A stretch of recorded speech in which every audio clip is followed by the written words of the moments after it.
on what was intended to be a night of romantic reconciliation. A domestic disturbance call in a quiet Indiana suburb escalated into a grim discovery, leaving 3 young children without their mother and a husband. Taylor Meyer facing accusations of a brutal murder. The events of that Valentine's Day unfolded behind the closed doors of an upscale home, culminating in a violent end to a troubled marriage. A tragedy allegedly sparked by a perceived lack of appreciation from his wife, Deborah Meyer, for a Paris-themed dinner. This case explores the intricate and often dark dynamics of a relationship's collapse, where control, jealousy, and resentment festered beneath a veneer of domestic life, ultimately leading to an act of irreversible violence that would be meticulously pieced together by investigators through a trail of digital messages, witness accounts, and forensic evidence. Don't forget to write in the comments where and when you are watching us on this mysterious journey, and subscribe for more unsolved cases.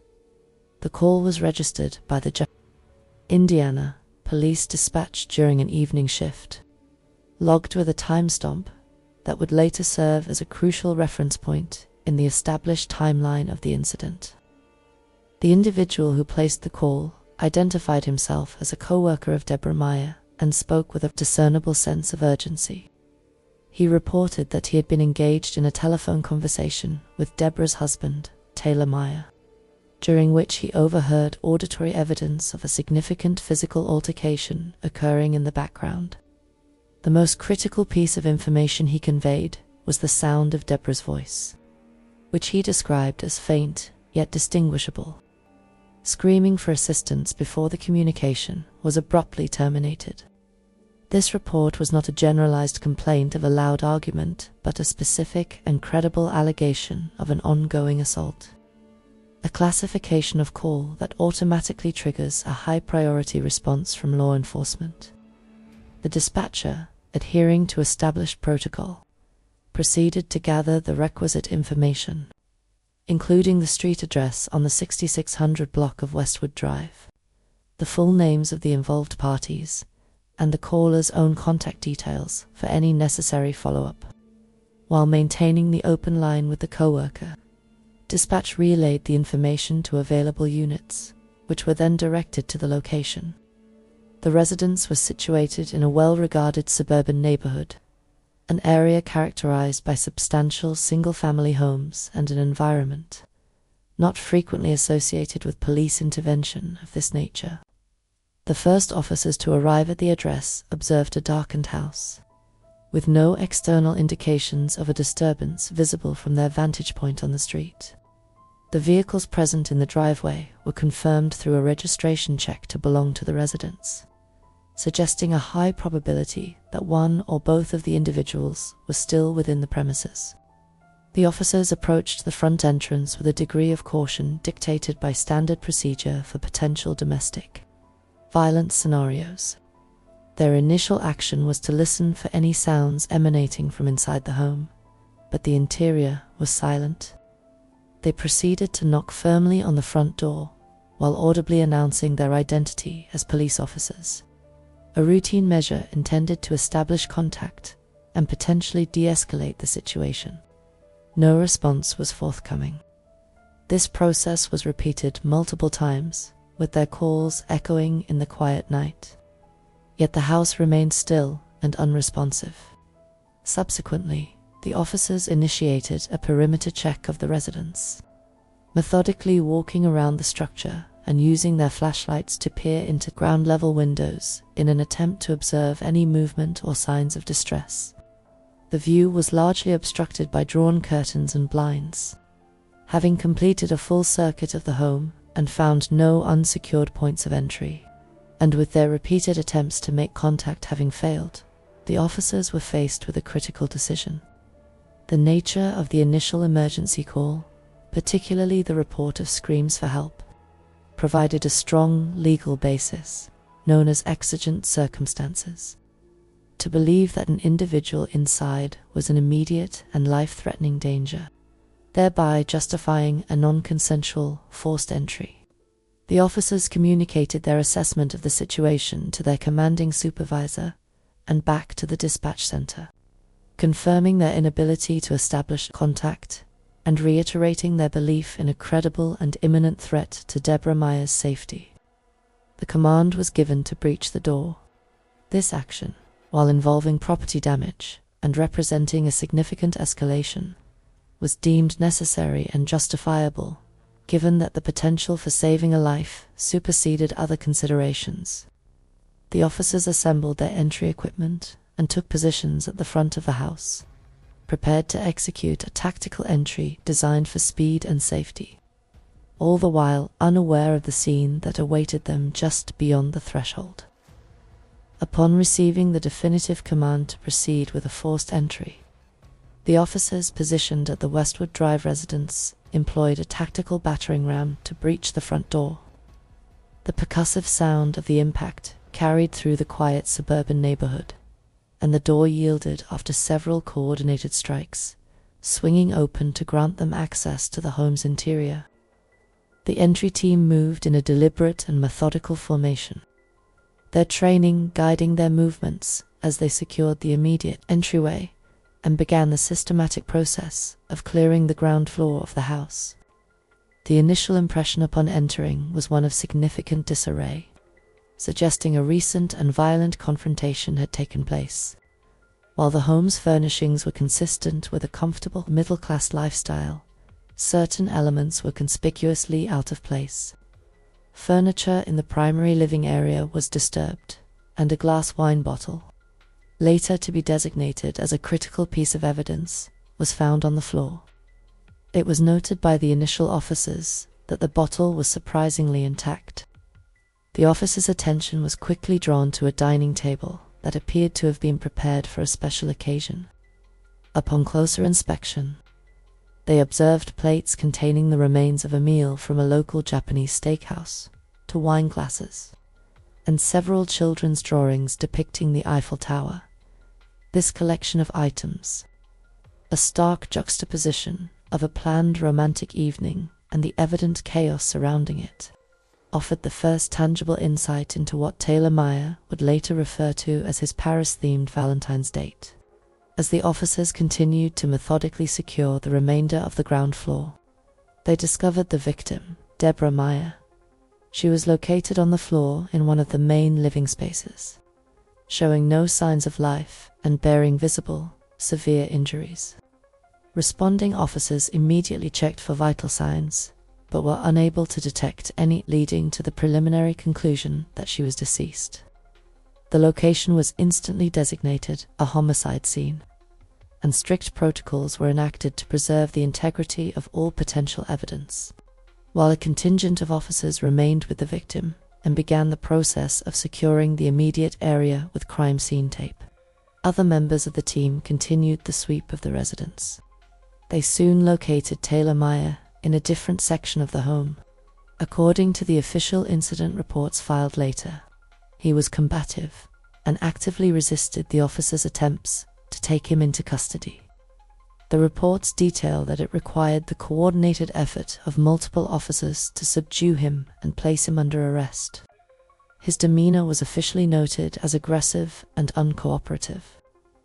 The officers then advanced to the second floor, where they made another significant and somber discovery. In the upstairs bedrooms, they found the couple's 3 young children, all of whom were under the age of 5, sleeping in their beds. A preliminary check indicated that the children were physically unharmed and seemed to have slept through the violent events that had transpired on the floor below them. The officers exercised extreme care in waking the children and escorting them from the residence, taking specific measures to shield them from viewing the crime scene in the living area. The children were subsequently placed into the temporary custody of Child Protective Services, whose representatives were summoned to the scene to oversee their immediate care and well-being. With the suspects secured and the children removed to safety, the investigation's full resources were directed toward processing the crime scene. Detectives from the Criminal Investigation Division and forensic specialists were dispatched to the location, and the house was subjected to a thorough and painstaking examination for evidence. Every surface and item of interest was photographed, documented, and collected for later analysis. The evidence trail began to paint a clearer picture of the night's events.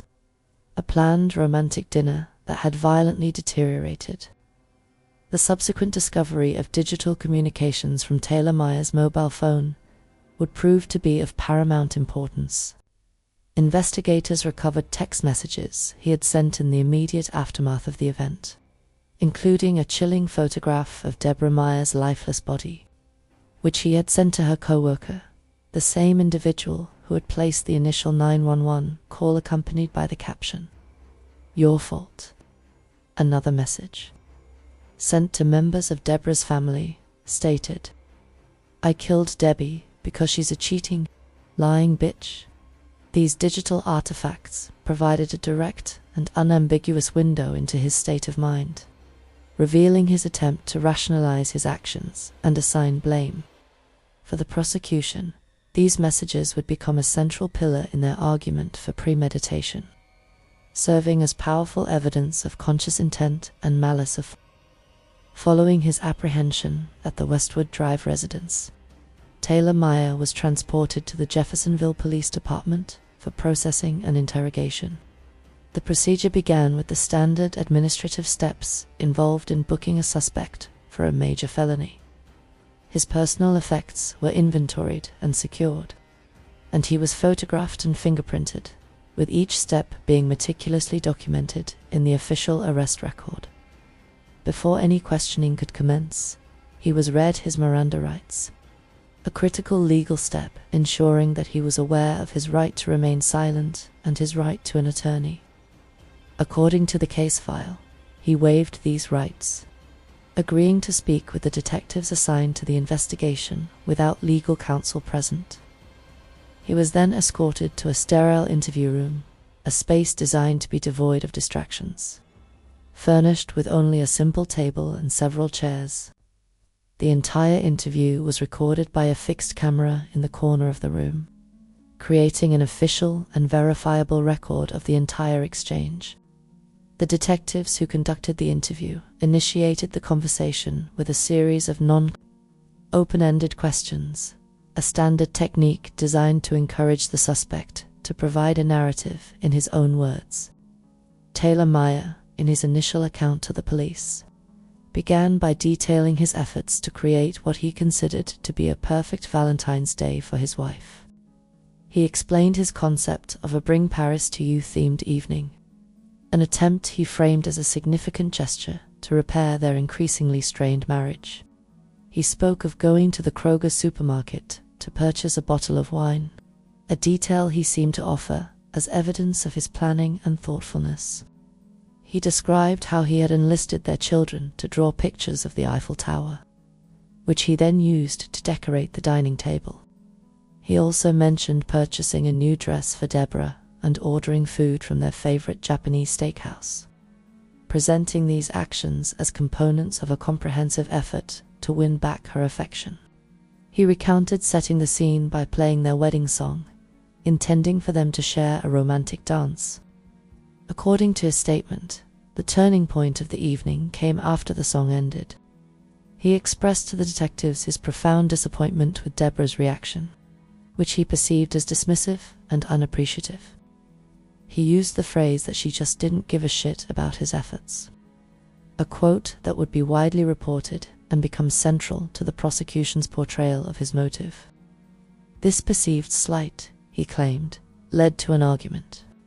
As his narrative continued, it transitioned from a story of a spurned husband to a confession of a violent assault. He admitted to striking Deborah in the head multiple times with the glass wine bottle. He then provided a chillingly methodical account of his subsequent actions. He told the investigators that after bludgeoning her, he was uncertain whether she was deceased. This uncertainty, he stated, prompted him to go into the kitchen to retrieve a knife. He specified to the detectives that he chose a big knife, a long one. Another direct quote that underscored the deliberateness of his actions. He described returning to where Deborah lay on the floor and stabbing her repeatedly in the chest. When asked how many times he stabbed her, he estimated it was around 40 times.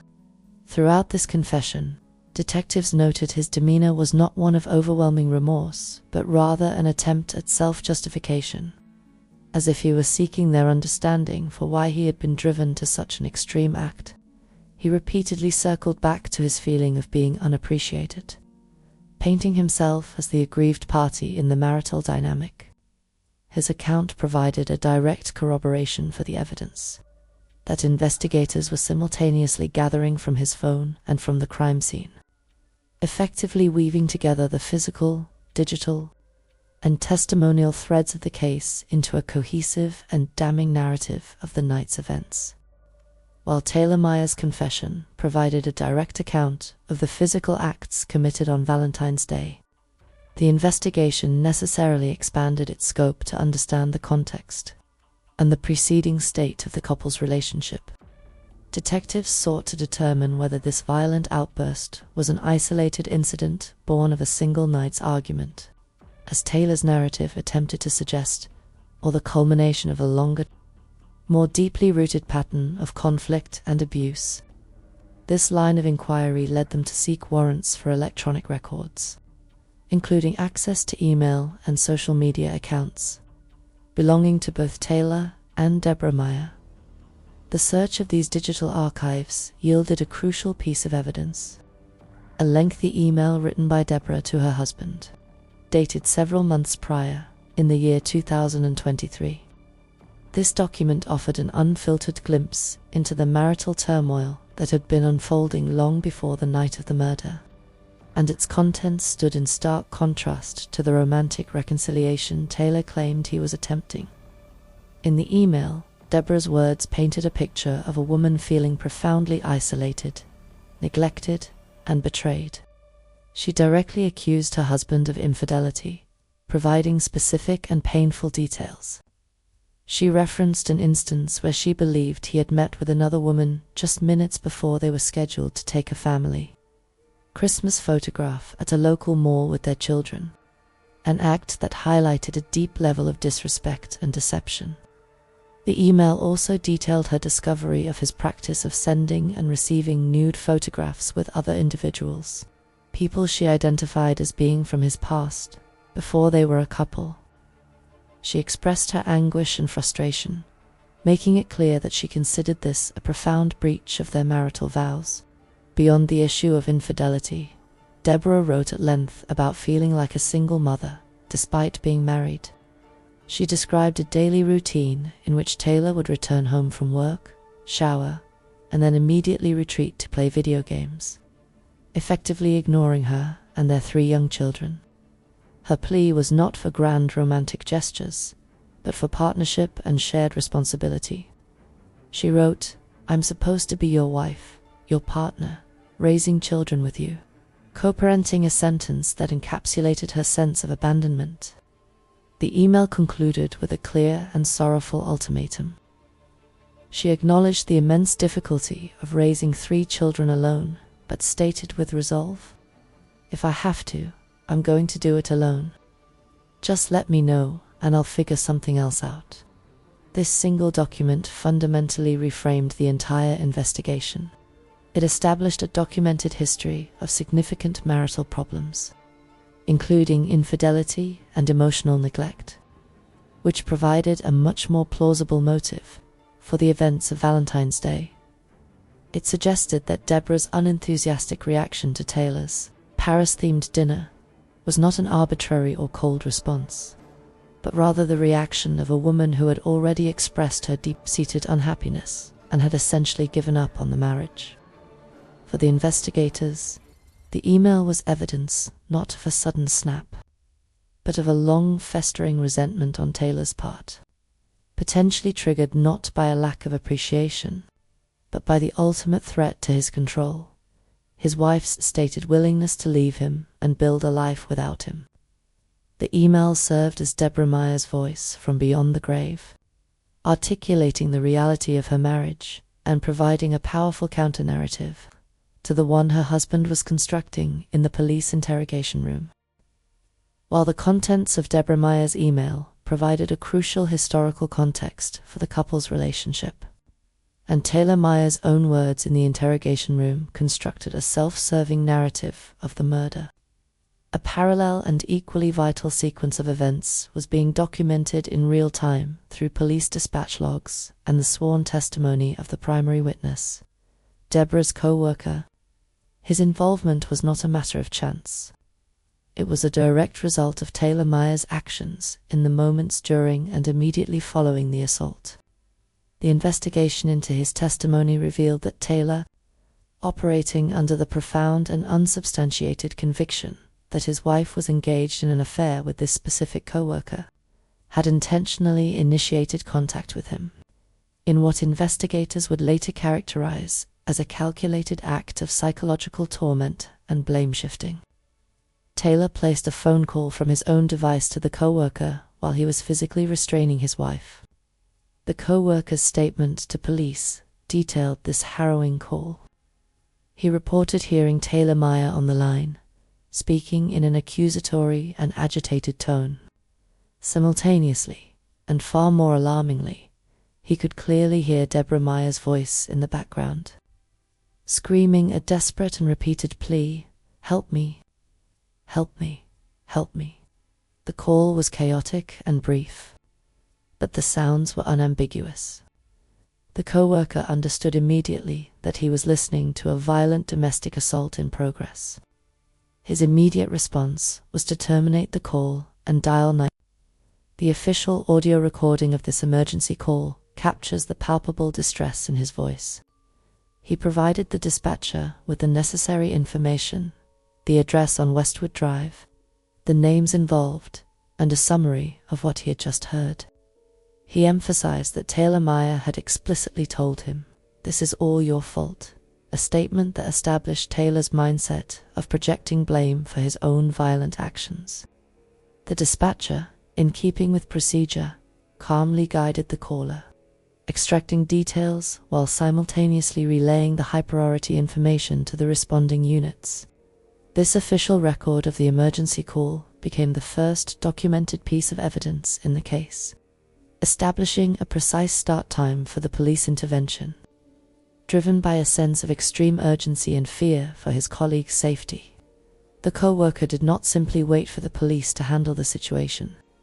He got into his own vehicle and drove directly to the Meyer residence, a decision that would place him at the scene during a critical phase of the incident.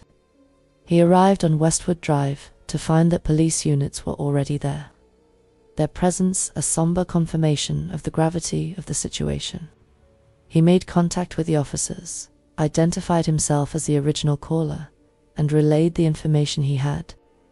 It was during these tense moments, as he stood on the manicured lawn of the suburban home, watching the officers attempt to make contact with the unresponsive occupants, that the situation escalated in a uniquely modern and horrifying way. His cellular phone vibrated with an incoming text message. The message was sent from Deborah Meyer's phone number. When he opened it, he was confronted with a photographic image of Deborah's body. The picture showed her lying motionless on the floor of her home, her body bearing the evident and brutal results of the assault. Appended to this grotesque image was a simple, two-word caption, "Your fault." This act of sending a photograph of the victim to the man he baselessly suspected of being her lover was a profound act of psychological cruelty and a brazen, if not arrogant, form of confession. The co-worker immediately showed the image on his phone to the police officers at the scene. This piece of digital evidence, delivered in real time to an active crime scene, dramatically altered the officers' assessment. It transformed the situation from a domestic disturbance with an unconfirmed status to a near-certain homicide. The photographs served as visual proof that a person inside the house had suffered extreme violence, providing the officers with the final and undeniable justification they needed to breach the front door and make a forced entry. The co-worker's testimony, supported by the phone records and the digital evidence he received, provided an external, minute-by-minute corroboration of the events. creating a timeline that ran parallel to the one unfolding inside the house, and capturing the killer's attempts to control the narrative, even as the crime was still in progress. Following the securing of the residence, the arrest of Taylor Meyer, and the safe removal of the 3 children, the focus of the on-site investigation shifted entirely to the methodical and painstaking work of the crime scene unit. This specialized division of the Jeffersonville Police Department, trained in the identification, collection, and preservation of physical evidence, began the multi-hour process of deconstructing the events of the evening through the silent language of forensics. The lead detective initiated the process with a slow and deliberate walkthrough, making initial observations and ensuring that the scene, which had been disturbed by the initial entry and arrest, was now completely sealed to prevent any contamination. Every step of the subsequent examination was documented with a rigorous and redundant methodology, employing high-resolution digital photography, video recording, and detailed manual sketching to create a permanent and accurate record of the home's condition. The primary area of interest was the ground floor living space, where the assault had occurred, and where Deborah Meyer's body was found. Investigators began their analysis with the most conspicuous items. The intact glass wine bottle, which Taylor had confessed to using as the initial weapon, was carefully examined in situ before being collected. Its location on the floor, relative to the victim and the overturned furniture, was precisely measured and recorded. The bottle was then bagged in sterile paper and tagged as evidence, destined for a laboratory where it would be analyzed for trace DNA and latent fingerprints that could definitively link it to both the victim and the suspect. In the kitchen, investigators located the knife that Taylor had described in his confession. It was found in the sink, having been rinsed, but still bearing minute traces of biological material that would be subject to forensic analysis. The knife's physical characteristics matched Taylor's description of a big knife, a long one, providing direct physical corroboration for a key detail in his statement to police. Like the wine bottle, it was carefully packaged and its chain of custody was initiated, ensuring its integrity as a piece of evidence for trial. Perhaps the most telling physical evidence came from the bloodstain patterns distributed throughout the room. Forensic analysts are trained to read these patterns as a narrative of the violent event. They observed and documented areas of blood pooling, which indicated where the victim had remained stationary on the floor for a period of time. They identified and photographed transfer stains on surrounding furniture and flooring, which could show movement after the initial bleeding had begun. Of particular interest were the cast-off patterns on the walls and ceiling, which are created when a bloody object is swung through the air. The location and directionality of these patterns allowed investigators to reconstruct the sequence of the attack, suggesting the positions of both the attacker and the victim during the stabbing and corroborating the 2 distinct phases of the assault that Taylor had described: the initial bludgeoning, followed by the frenzied stabbing. The work of the medical examiner was also integral. A preliminary examination was conducted at the scene before the victim's body was respectfully removed and transported for a full autopsy. The subsequent autopsy report provided the clinical, objective confirmation of the cause of death. It detailed the presence of significant blunt force trauma to the head, consistent with being struck by the wine bottle. It then meticulously documented the numerous sharp force injuries to the chest, noting their depth, angle, and location. The final count of stab wounds was determined to be 40, precisely matching the number Taylor had estimated in his confession. The report concluded that Deborah Meyer's death was a homicide caused by these multiple stab wounds, which had resulted in catastrophic blood loss and internal injuries. Collectively, the forensic evidence from the bottle and the knife, to the bloodstain patterns and the autopsy findings created an unassailable physical record of the crime, while Taylor Meyer's confession provided the narrative, and the digital evidence revealed his motive and mindset. it was the meticulous work of the crime scene investigators that anchored these testimonial elements in the solid, irrefutable reality of the physical world, leaving no room for doubt about the brutal and deliberate nature of his actions on that Valentine's Day night. As the criminal case against Taylor Meyer began to take shape, public records and archived legal documents provided another layer of insight into the couple's history, revealing that their marital discord was not confined to private emails or whispered arguments. Court filings from the local judiciary, accessible through a routine search of public dockets, indicated that the couple had a prior, albeit brief, interaction with the legal system that hinted at the deeper fractures in their relationship. Several years before the fatal incident, a petition for a domestic violence protective order had been filed. The petitioner was Deborah Meyer. The paperwork, though sparse in its narrative detail, as is common in initial filings, outlined a situation where Deborah had felt a sufficient level of threat to seek the intervention of the court. The petition is a standardized form, and in the section where the filer is asked to describe the acts of domestic violence or the reasons for their fear, Deborah had written about a pattern of controlling behavior and verbal altercations that had escalated in intensity. While the documents did not specify instances of physical violence at that stage, they painted a picture of a relationship characterized by intimidation and a growing sense of fear on Deborah's part. However, the court record also showed that this initial step toward legal protection was quickly halted. A subsequent filing, submitted just a few days after the original petition, was a motion to dismiss the request for the protective order. The motion was filed by Deborah herself. The legal record does not contain any explanation or testimony as to why she chose to withdraw her petition. This is a common and often complex phenomenon in domestic violence cases, where victims may be subjected to pressure, manipulation, or threats from the abuser to drop legal action. Alternatively, they may choose to do so out of a hope for reconciliation, financial dependency, or a desire to keep the family unit intact for the sake of the children. Whatever the reason, the dismissal of the protective order meant that the court's official involvement in their domestic situation ceased, and the underlying issues were left to fester outside the purview of the legal system. Investigators in the homicide case revisited this old filing with renewed interest. While it could not be used as direct evidence to prove the murder charge, it was invaluable as a piece of background information. It established a documented history of fear and controlling behavior that predated the murder by several years.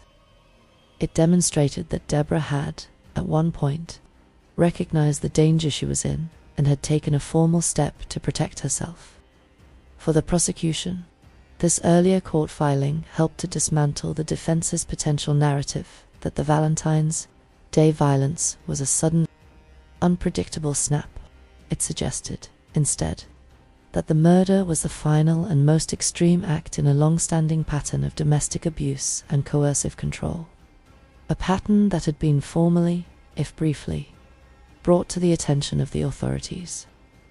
The dismissed protective order served as a silent, bureaucratic testament to a missed opportunity for intervention and a somber reminder of the difficulties and dangers faced by individuals attempting to extricate themselves from abusive relationships. It was a formal record of a cry for help that had been initiated and then, for reasons that would remain locked in the privacy of the Meyer household, retracted. In the aftermath of the murder and Taylor Meyer's arrest, the investigation broadened to include interviews with a wider circle of friends, family members, and colleagues of both Taylor and Deborah. These interviews were designed to build a more complete and nuanced portrait of the couple, their individual personalities, and the public and private faces of their marriage. The statements gathered from these individuals, recorded by detectives in a series of formal interviews, consistently revealed a stark dichotomy between the couple's outward appearance and their internal reality. Too many casual acquaintances and some co-workers, particularly those who interacted with them in controlled social settings. The Myers presented the image of a typical young family.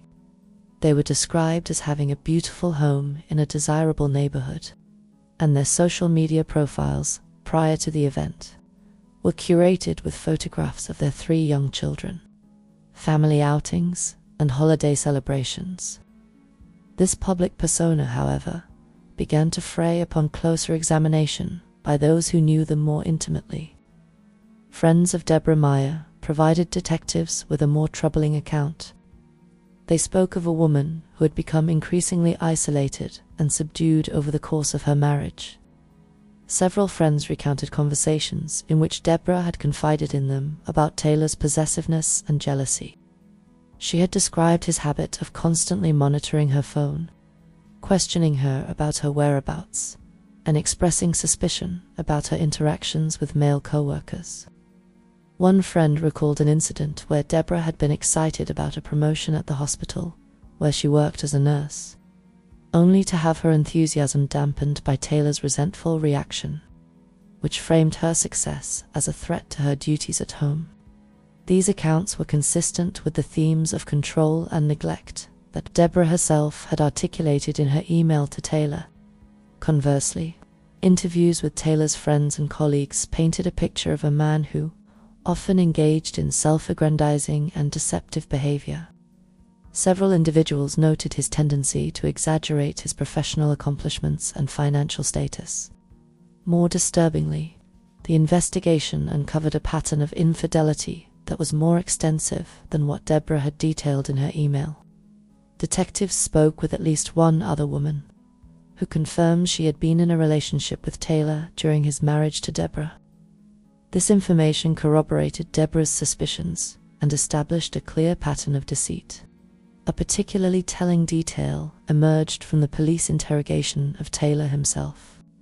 While recounting the events of Valentine's Day, he mentioned that the couple had an appointment scheduled with a marriage counselor for just 3 days after the date of the murder. On the surface, this might have suggested a mutual desire to salvage the relationship. However, when viewed through the lens of the other evidence, the history of control, the infidelity, and Deborah's email expressing her intent to leave, the prosecution developed an alternative theory. They posited that the counseling appointment was not a genuine effort at reconciliation on Taylor's part, but rather another tool of manipulation. It was a way to placate Deborah, to delay her departure, and to maintain the facade of a committed husband while he continued his duplicitous behavior. The fact that he was willing to commit such a brutal act of violence just days before they were scheduled to receive professional help suggested to investigators that he had no real intention of changing or addressing the fundamental problems in the marriage. The appointment was a performance, and when he felt he was losing his audience and his control over the narrative, he brought the final curtain down in the most violent way imaginable.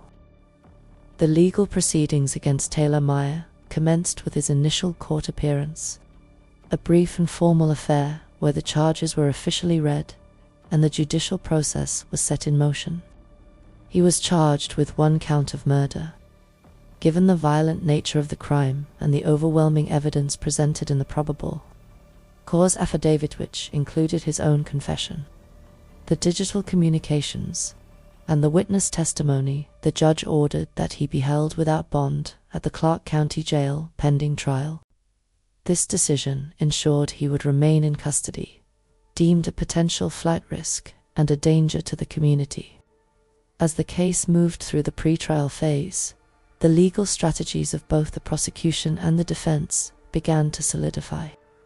The prosecution, led by the Clark County Prosecuting Attorney's Office, methodically assembled their case. Their approach was straightforward and built upon a mountain of evidence. They filed motions to admit all the key pieces of their investigation: Taylor's recorded confession, the text messages, and the photograph he sent from the victim's phone, the historical email from Deborah Meyer detailing the marital strife, the 911 call audio, and the comprehensive forensic reports from the crime scene and the autopsy. The prosecution's narrative was clear. The This was not a crime of passion or a momentary lapse of control. It was, they argued, a premeditated act of murder, the culmination of a long history of domestic abuse, infidelity, and coercive control. They intended to demonstrate that Taylor Meyer's motive was not a reaction to an unappreciated dinner, but a calculated decision to eliminate his wife because he was losing his grip on her, and the life he had built through deception. The defense, on the other hand, was faced with a formidable challenge, with a client who had not only confessed to the act, but had also documented his crime in real time. A defense of actual innocence was untenable. Their strategy, as gleaned from pre-trial motions and public statements, appeared to pivot towards mitigating his culpability by focusing on his mental state. While they did not formally pursue an insanity defense, a legal standard that is exceptionally difficult to meet, requiring proof that the defendant was unable to understand the nature or wrongfulness of his actions. Their arguments hinted at a defense centered on extreme emotional disturbance. They sought to portray Taylor as a man who had snapped under the emotional pressure of a failing marriage, a man whose perception of reality had become warped by his obsession with his wife's perceived infidelity. This strategy aimed not to absolve him of the act itself, but to reduce the charge from premeditated murder to a lesser offense, such as manslaughter, which carries a significantly lighter sentence. The defense filed motions to have their own psychological experts evaluate Taylor, seeking to introduce evidence of a possible underlying mental health condition that, while not rising to the level of legal insanity, could have impaired his judgment and self-control at the time of the killing. The community of Jeffersonville watched the case with a mixture of horror and fascination. The brutal details of the crime, set against the backdrop of a seemingly normal suburban family life, resonated deeply. The case became a frequent topic of local news coverage, and online forums buzzed with discussions about the warning signs of domestic violence and the dark realities that can exist behind closed doors. For the families of both Deborah and Taylor Meyer, the legal process was an agonizing ordeal. Deborah's family was thrust into the public eye while grieving an unimaginable loss, now also tasked with ensuring the well-being of her 3 orphaned children.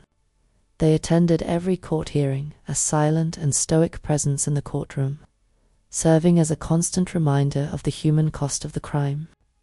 The stage was set for a trial that would not only determine the legal fate of Taylor Meyer, but would also serve as a public examination of the insidious nature of domestic violence and the tragic consequences of a relationship defined by control rather than love. The trial of Taylor Meyer was a somber and methodical affair.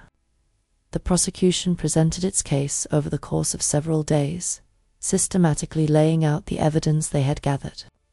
They called to the stand the first responding officers, who described the scene at the Westwood Drive home. They presented the testimony of the co-worker, who recounted the horrifying phone call and the subsequent text message with the photograph of the victim. Detectives detailed the contents of Taylor Meyer's confession, playing the recorded interview for the jury, allowing them to hear in his own words his account of the murder and his self-serving justifications.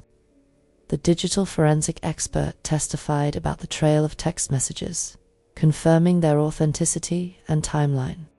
Finally, the medical examiner presented the clinical and brutal details of the autopsy, explaining the nature of the 40 stab wounds and the cause of death. The email from Deborah Meyer was entered into evidence, read aloud in the quiet courtroom, her voice and her pain echoing posthumously. The defense, in turn, did what it could to challenge the prosecution's narrative of premeditation. They cross-examined the state's witnesses, attempting to highlight inconsistencies and to suggest that the police investigation had rushed to judgment. They put their own psychological expert on the stand, who testified that while Taylor Meyer was not legally insane, he likely suffered from personality disorders that could have contributed to an explosive and irrational reaction under extreme emotional stress. They argued that the Paris-themed dinner was a genuine, albeit clumsy, attempt at reconciliation, and that its rejection by Deborah was the trigger for a spontaneous and uncontrolled burst of rage, not a pre-planned murder. Taylor Meyer did not take the stand in his own defense. After all the evidence was presented and the closing arguments were made, the case was handed over to the jury. They deliberated for just a few hours.